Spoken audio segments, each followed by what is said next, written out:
என்னென்னு பார்த்தீங்கன்னா, எங்கள் வீட்டில் கருவாடு தொக்கும் சுட சுட சாப்பாடும் தான் ஸ்பெஷல்.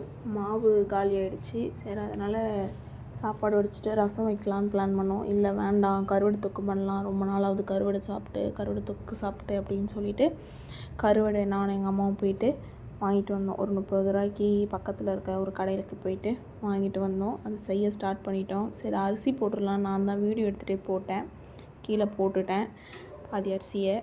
அதை எடுத்துகிட்டு திரும்ப வாஷ் பண்ணி எடுத்து போட்டுட்டு கருவாடு தொக்கு செய்யறதுக்கு வெங்காயம் தக்காளிலாம் கட் பண்ணி வச்சாச்சு.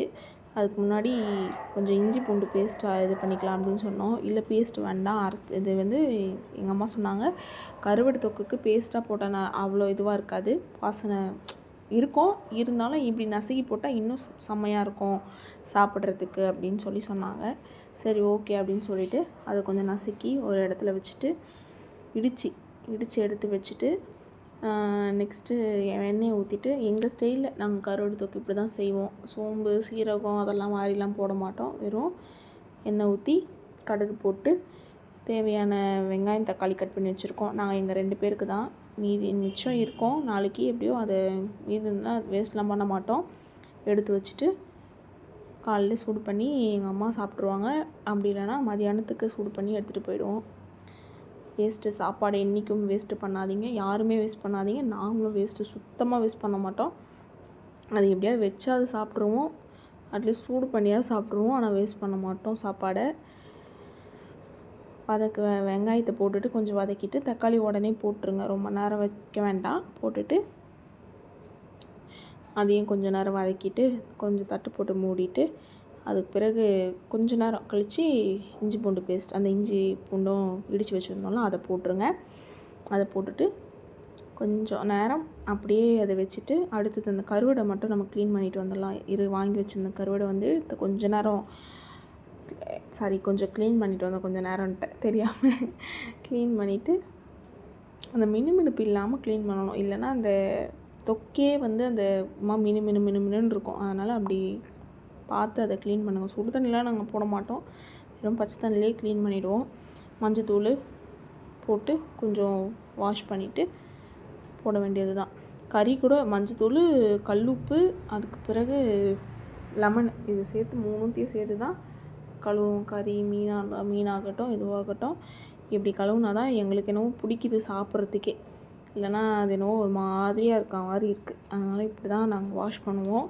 நீங்கள் எப்படி வாஷ் பண்ணுறீங்கன்னு கமெண்டில் சொல்லுங்கள். நெக்ஸ்ட் வாஷ் பண்ணி வச்ச கருவாடை எடுத்து தொக்கில் போட்டுட்டு வதக்கி வச்சுருந்த வெங்காயம் தக்காளியில் போட்டுட்டு கொஞ்சம் நேரம் வதக்கிட்டு, அதுக்கு பிறகு அதுக்கு தேவையான திங்ஸ் எல்லாத்தையும் போட வேண்டியது தான்.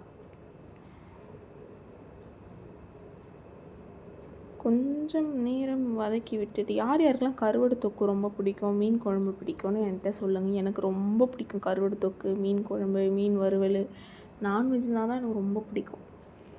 தேவையான அளவு மஞ்சத்தூள், கொஞ்சம் தேவையான அளவு உப்பு, அதுக்கு பிறகு மிளகாத்தூள், வீட்டில் அரைச்ச மிளகாத்தூள். கடை மிளகாத்தூள் வாங்க மாட்டோம், வீட்டில் கையில் அரைச்ச மிளகாத்தூள். கையில் மீன்ஸ் கையில் இல்லை, மிஷினில் கொடுத்து தான் அரைச்சோம். நாங்களே இன்க்ரீடியன்ட்ஸ்லாம் போட்டு அரைச்சோம். அதெல்லாம் போட்டு அரைச்சிட்டு அப்புறமே தான் குழம்புக்கு யூஸ் பண்ணுவோம்.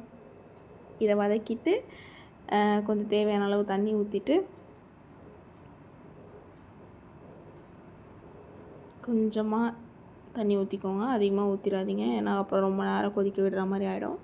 கொஞ்சமாக தண்ணி ஊற்றிட்டு டேஸ்ட் பாருங்கள், உப்பு காரம் எல்லாம் கரெக்டாக இருக்கான்ட்டு. எங்களுக்கு உப்பு கொஞ்சம் கம்மியாக இருந்தது, சரி அதனால் உப்பு கொஞ்சம் போட்டுட்டு அதை மூடி ஒரு கொஞ்சம் நேரம் வச்சுட்டு கொதித்து உடனே காரமும் கம்மியாக இருந்தது போல இருக்குது, நான் கவனிக்கல. காரமும் கம்மியாக இருந்தது, அதையும் போட்டுட்டு சாப்பாடு ஒரு பக்கம் வெந்துட்டுருக்கு. அது வெந்துருச்சான்னு செக் பண்ணிவிட்டு பாருங்கள், குழம்பு நல்லா கொதித்து வந்துருச்சு, தொக்காயிடுச்சா. அதை இறக்கிட்டு சுட சுட சாப்பாடை வடித்து வச்சாச்சு.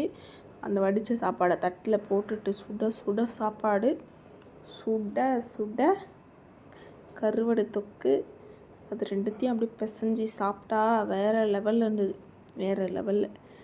நீங்களும் செஞ்சு பாருங்கள், எப்படி இருக்குது கமெண்டில் சொல்லுங்கள். நல்லாயிருக்கும் நானும் நினைக்கிறேன், ஏன்னா எனக்கு ரொம்ப பிடிச்சிருந்தது. அந்த இஞ்சி பூண்டு அந்த நசுக்கி போட்டதுனால இன்னும் கொஞ்சம் ஸ்மெல்லு தூக்கலாக செம்மையாக இருந்தது. நீங்களும் எப்படி இருந்ததுன்னு கமெண்டில் சொல்லுங்கள். செஞ்சு சாப்பிட்டு பார்த்துட்டு நல்லா நாங்கள் செய்கிற டேஸ்ட் உங்களுக்கு பிடிச்சிருக்கா அப்படின்னு சொல்லிவிட்டு பாருங்கள். நீங்கள் வீடியோ பார்த்துட்டு செஞ்சு பார்த்துட்டு சொல்லுங்கள். தேங்க்ஸ் ஃபார் வாட்சிங். சப்ஸ்கிரைப் பண்ணிவிடுங்க, மறந்துடாதீங்க. மறக்காமல் சப்ஸ்கிரைப் பண்ணிவிடுங்க. தேங்க்ஸ் ஃபார் வாட்சிங். சப்ஸ்கிரைப் பண்ண மறந்துடாதீங்க. பாய்.